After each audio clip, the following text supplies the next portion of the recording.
En este video vamos a hablar de las posibles causas que llevaron al trágico desenlace en Real Plaza Trujillo.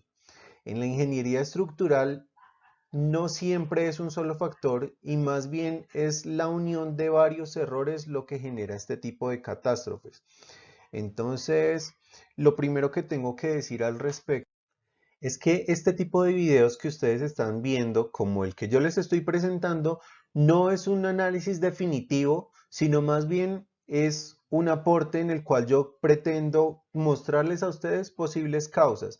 Sin embargo, de una forma objetiva, tengo que decir que ninguno de los ingenieros que han sido entrevistados tiene la última palabra en cuanto a las causas finales que generaron el colapso de la estructura. Am, Dicho esto, solo la ingeniería forense será la que tenga la última palabra al determinar cuál fue la causa real del colapso en esta estructura. La construcción del Real Plaza Trujillo es bueno, la cubierta en sí está compuesta por estructura metálica. La estructura metálica tiene la facilidad, y ustedes se pueden dar cuenta en las fotos, de que nosotros lo podemos considerar como un Lego. Un Lego en el cual las fichas vienen ya preensambladas, digamos que de taller, donde se garantizan que las soldaduras tengan adecuadas conexiones, porque es más fácil hacer soldadura con una buena calidad en el taller donde hay un entorno más controlado que en la obra.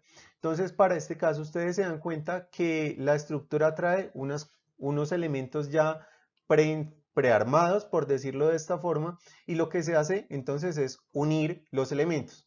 Si ustedes se dan cuenta, la primera etapa es traer el aro central de la cubierta y se pone sobre un sistema de andamios y posteriormente se empiezan a ensamblar o se empiezan a izar las vigas que van a ser parte de la cubierta.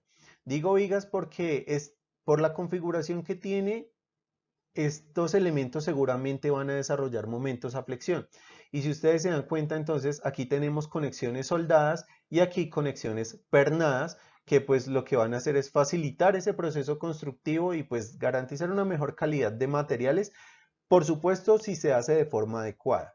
Entonces, una vez que se hace el ensamblaje de todas las vigas, se tiene ya el arco o este aro central en el cual ya se pueden retirar el sistema de andamios y se puede continuar con la construcción de las subsiguientes etapas, incluyendo los elementos de arriostramiento lateral y las correas que van a soportar el sistema de cubierta. Bueno, entonces continuamos con que la estructura en particular tiene unos factores asociados al escenario de colapso que se presentó. Entonces, lo que voy a hablar es presentarlos de la siguiente forma. Bueno, primero estoy seleccionando el puntero. Primero voy a hablar de la configuración estructural. Luego, recuerden que estos son solo posibles escenarios que pudieron haber afectado negativamente el comportamiento de la estructura y llevaron a este desenlace. Entonces, primero hablaré de la configuración estructural, luego de posibles materiales deficientes, adición de cargas no contempladas en el diseño y un inadecuado o nulo mantenimiento, porque pues esto sucede en los países de América Central y Suramérica. Bueno, entonces continuemos. Y lo primero que hablaría sería de la configuración estructural, porque mucho se ha dicho respecto a la forma que tiene, pero como les comentaba anteriormente, si bien la estructura no tiene esta configuración perfecta de domo y la pendiente de la curva es más bien tendiendo a ser muy plana, un correcto análisis estructural pues sería capaz de capturar los efectos que tiene esta configuración geométrica en las fuerzas y el desarrollo de las fuerzas y esfuerzos en los diferentes elementos.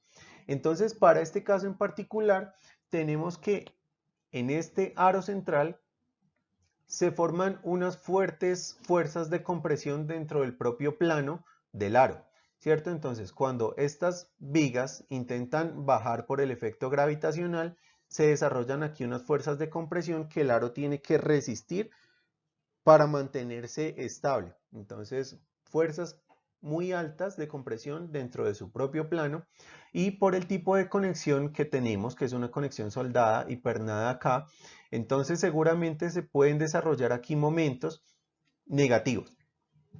Aquí hay que pensar en una cosa y es, bueno, básicamente para quien está viendo este video y no es un ingeniero estructural, el momento negativo es un momento que intenta generar un pandeo, permítanme.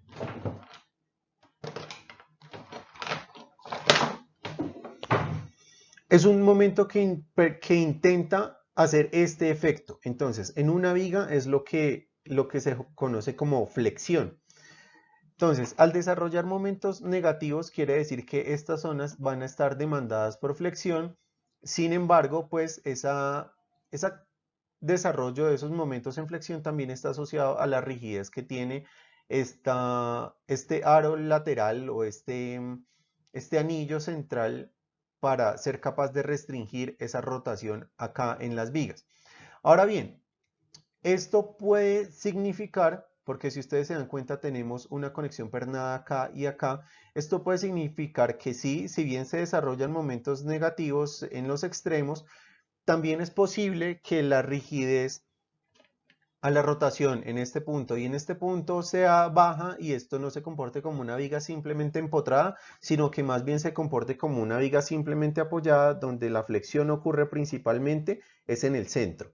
Y ahora, bueno, hay otro punto y es que dada esta misma configuración propuesta, esta configuración arquitectónica propuesta, el sistema tiene redundancia limitada. ¿A qué se refiere tener redundancia limitada? Básicamente es que cuando falle un elemento de la estructura, los otros elementos deben estar en capacidad de resistir las fuerzas que ya no va a resistir este elemento.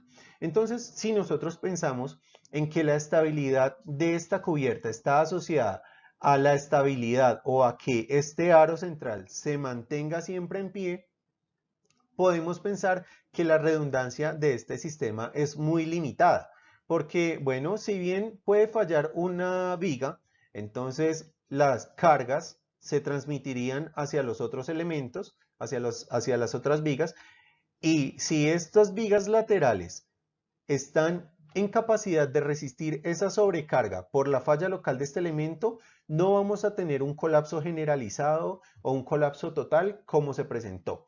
Más bien, lo que tendríamos es solo una falla local donde fallan estos elementos, por supuesto que generan un daño, pero nos cae toda la cubierta.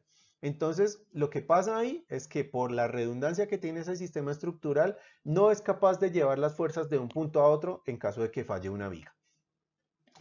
Y como les decía entonces, si estas vigas están en capacidad de resistir la sobrecarga en caso de que falle esta viga, solo tendríamos una falla local, que es lo que se desearía en un diseño tradicional. Pero entonces, si ellas no están en capacidad, simplemente lo que va a hacer es un colapso progresivo, donde falla esta, transmite cargas a esta y a esta, pero entonces al transmitirle cargas adicionales, esta falla y de forma sucesiva, en un efecto dominó, al fallar esta, lleva más cargas acá, falla, lleva más cargas, falla, lleva más cargas, hasta que en algún punto el sistema ya colapsado se estabiliza y ya la carga que se transmite a los siguientes elementos no hace que se produzca ese colapso. Y entonces yo hablaba de el mecanismo de la viga porque, a ver, cuando tenemos una viga doblemente empotrada, sabemos que los mayores momentos se desarrollan en los extremos.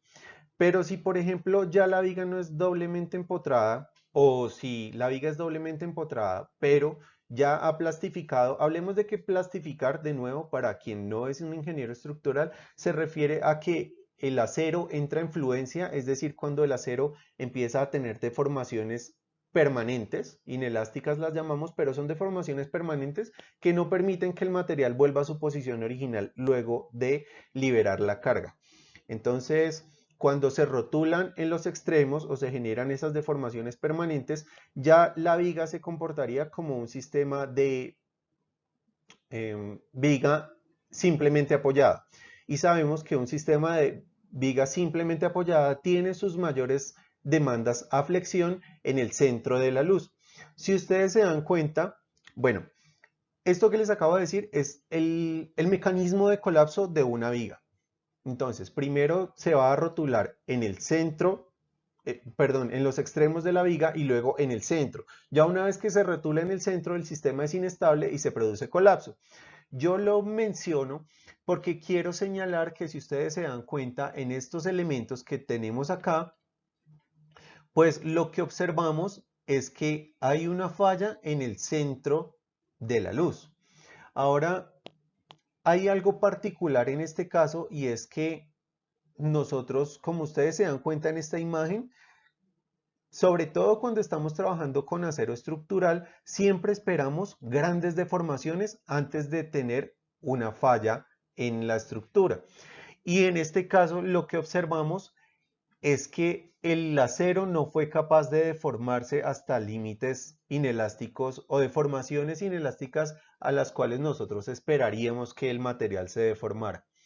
Entonces, bueno, el daño no se produjo en la conexión, sino más bien se produjo a una distancia pequeña de la conexión. Esto podría suceder, por ejemplo, por tal vez soldadura que se haya hecho inadecuadamente. Y lo otro que puede venir a mi cabeza es materiales inadecuados.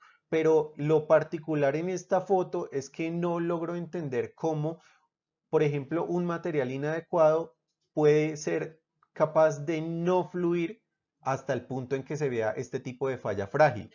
Cuando hablamos en ingeniería de falla frágil, quiere decir una falla súbita, una falla que no da aviso. Y cuando hablamos en ingeniería de falla dúctil, es una falla que es progresiva y que va mostrando lentamente una progresión y permite ver a las personas que está fallando un elemento. Entonces, bueno, continuemos. Y para poner un ejemplo puntual, yo quiero mostrarles a ustedes diferentes tipos de acero. Entonces, por explicar brevemente, estas son curvas de esfuerzo de deformación, donde entre mayor es el esfuerzo para el cual se solicita un elemento, entonces pensemos por ejemplo en esto, trato de hacer ejemplos simples para poder alcanzar al entendimiento de las personas que no son ingenieros estructurales, porque por supuesto no tienen que tener estos conocimientos. Pero entonces, supongamos que yo esta barra de silicona le empiezo a aplicar una fuerza. Entonces, esa fuerza lo que va a hacer es generar un esfuerzo, el cual ingenierilmente lo conocemos como la fuerza aplicada dividido en el área inicial de esta barra de silicona. Pero entonces, esto me va a generar una deformación. La deformación es qué tanto se deforma este material. Entonces, para aceros típicos, por ejemplo, A572, A36, A992, vemos que tenemos un rango lineal, donde el rango lineal es básicamente yo aplicarle una fuerza al material y que cuando yo suelto la carga, el material vuelva a su posición original. Pero, sin embargo, después de que pasamos esta zona, digamos una zona elástica en la cual vemos una pendiente, entonces entramos a un punto de fluencia y a partir de allí el material, una vez que se libera, ya no tiene la deformación o ya no tiene la deformación inicial, sino va a tener una deformación permanente y esa deformación permanente está asociada al daño que tuvo y a la energía que disipó con ese daño que tuvo. Durante el análisis y diseño de una estructura tomamos como base una hipótesis de geometrías y materiales y entonces estas hipótesis, por ejemplo, las secciones de las vigas, las secciones de las columnas, el acero, la calidad del acero estructural, bien sea A36, A572, A992, el acero de las vigas que pueden ser IPE, pueden ser WF, bueno, en fin, de los diferentes perfiles comerciales que tenemos, las dimensiones, los materiales, son especificadas en los planos estructurales para que el constructor entonces se ajuste a estas dimensiones y de esta forma los ingenieros garantizamos que la construcción se vaya a hacer con base en lo que nosotros propusimos, porque básicamente la ingeniería estructural es un juego de predecir el comportamiento que va a tener una estructura. Entonces, cuando nosotros le decimos al constructor que tiene que construir con esta calidad de material y con estas dimensiones para las vigas y con estas dimensiones para las columnas, lo que estamos tratando es de garantizar que la estructura real va a tener esas dimensiones y esas cargas y esas secciones que a la final van a estar asociadas a rigideces y a resistencias. Uh, y de esta forma los comportamientos van a ser los que nosotros supusimos que iban a ser. Entonces, ahora pasemos a analizar las cargas que se contemplan en el diseño para este caso. O más bien, a ver el efecto que tiene la adición de cargas no contempladas en el diseño. Porque desde un proceso de diseño, o por ejemplo en particular en la cubierta de Real Plaza Trujillo, pues tuvieron que haber considerado las cargas muertas que vienen del peso propio de los elementos, de la carga muerta superimpuesta. Por ejemplo, supongamos que en este caso este cielo falso estuvo considerado desde un inicio en la propuesta arquitectónica y el diseñador lo pudo considerar. También se tienen que considerar las cargas eólicas, dado que pues evidentemente el viento tiene un papel importante en este tipo de cubiertas que son livianas. Tenemos que considerar las cargas sísmicas y, por ejemplo, para otro tipo de estructuras, si existen equipos vibratorios y lo que hacemos es limitar las deflexiones para mantener, digamos, el confort de los ocupantes o garantizar que los equipos se mantengan dentro de vibraciones que permiten, que serían permisivas para el tipo de trabajo que tienen.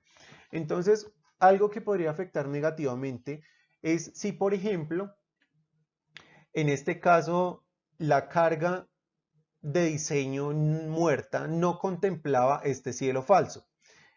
O si, por ejemplo, porque sucede también en el tipo de cubierta que se empleó, no se emplea ese tipo, sino una cubierta más pesada o una cubierta, por ejemplo, si es, pensemos en una placa de steel deck, entonces no se emplean 5 centímetros de concreto de arriba de la cresta, sino más bien se emplean por inadecuado control durante la construcción, ya no son 5, sino son 7 o son 10. Entonces, esto a la final representa una sobrecarga que se incluye acá y a la final, pues los elementos están sobrecargados en comparación con las cargas para las cuales fueron diseñadas. Entonces pensemos que si se sobrecargó de muerta, va a tener menor capacidad para la carga viva o va a tener menor capacidad para una carga, por ejemplo, eólica. Eso, bueno, eso digamos sería la forma en que afecta negativamente el que no se haya considerado, por ejemplo, de haber sido ese el caso, este cielo falso.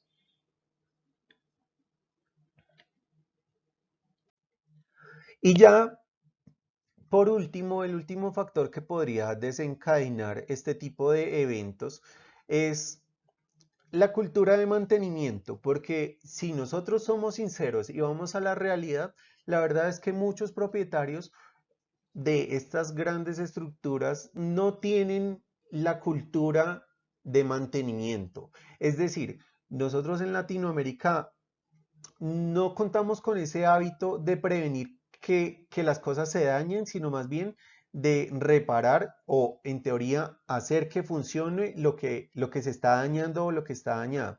Entonces esto es muy importante porque el mantenimiento nos garantiza a nosotros que las estructuras, que los materiales funcionen adecuadamente, que no se pierda sección, que los materiales siempre se comporten como se tienen que comportar.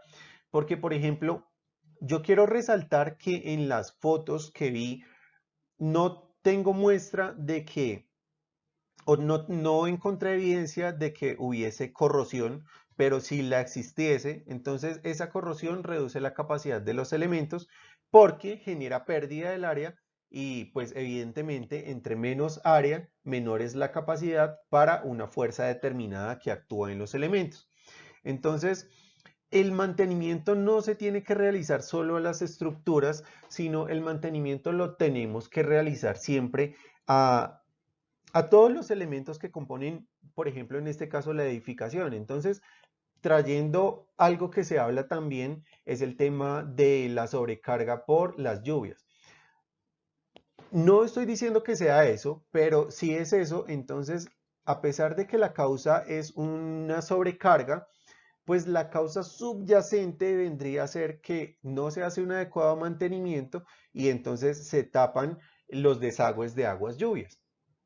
Entonces, el mantenimiento es importante, es generar esa conciencia dentro de los propietarios y la gente que ocupa las estructuras de que hay que estar haciendo constante revisión, por lo menos agendar una revisión periódica anual, por ejemplo. Entonces, donde simplemente sea revisar que no se estén generando corrosiones, que no hayan fisuras en los elementos, bueno, este tipo de cosas que pueden permitir ver antes de que ocurra una tragedia como la que ocurrió. Bueno, ya por cerrar el video, entonces recalquemos que cuando se diseña una estructura se emplean factores de seguridad tanto en las cargas como en los materiales y estos factores de seguridad nos permiten mantenernos dentro de rangos seguros de diseño y de trabajo para las estructuras que habitamos y que ocupamos. Pero entonces, dicho esto, un colapso como el que se produce en Real Plaza Trujillo no está asociado solamente a un error. Yo he mencionado cosas que podían o factores que podrían ser claves en este evento, en este lamentable evento, pero generalmente no es un solo factor el que juega el papel crítico, sino más bien es la acumulación de diferentes factores o de diferentes errores que sumados van haciendo un efecto dominó que a la final hace que la estructura sea inestable y colapse. Bueno, yo creo entonces que este video resume esas posibles causas que generaron el colapso. Sin embargo, tienen que considerar lo que yo les comentaba inicialmente en cuanto a que todo este tipo de videos ustedes los deben observar o escuchar de una forma objetiva, sin pensar en que este es un dictamen definitivo, sino más bien son apreciaciones que queremos los ingenieros estructurales dar para que la comunidad entienda cómo afecta negativamente, porque esta es una tragedia y lo que menos queremos es que se sigan presentando este tipo de cosas. Entonces, cuando la gente conoce, cuando la sociedad conoce el porqué de las cosas, pues puede exigir a las personas, en este caso a sus gobernantes, leyes más fuertes y pues que básicamente garanticen que se construyan estructuras más seguras. Lamentablemente, de este tipo de cosas, cuando suceden, los ingenieros estructurales también aprendemos y seguramente lo que sucedió en Real Plaza Trujillo nos va a dejar lecciones muy importantes tanto a los ingenieros estructurales como a la sociedad, no solo a la sociedad peruana, sino a nivel mundial que estamos siguiendo este trágico suceso. Ah, aprenderemos de estos errores y esperemos que los gobiernos implementen alternativas o sean más exigentes con el diseño de las estructuras para la sociedad. Entonces, ya con esto acaba el video. Espero que esta información que yo les he brindado les sirva para hacerse una idea de cómo los ingenieros estructurales evaluamos este tipo de sucesos lamentables y también para que entiendan cómo nosotros los ingenieros estructurales abordamos un diseño estructural para hacerlo seguro y qué es lo que queremos evitar a la final cuando nosotros hacemos un diseño estructural de una infraestructura civil. Eso fue todo y gracias por haber llegado hasta el final de este video. Espero que haya sido educativo y se les queden las ideas y las analicen objetivamente. Eso es todo. Bye.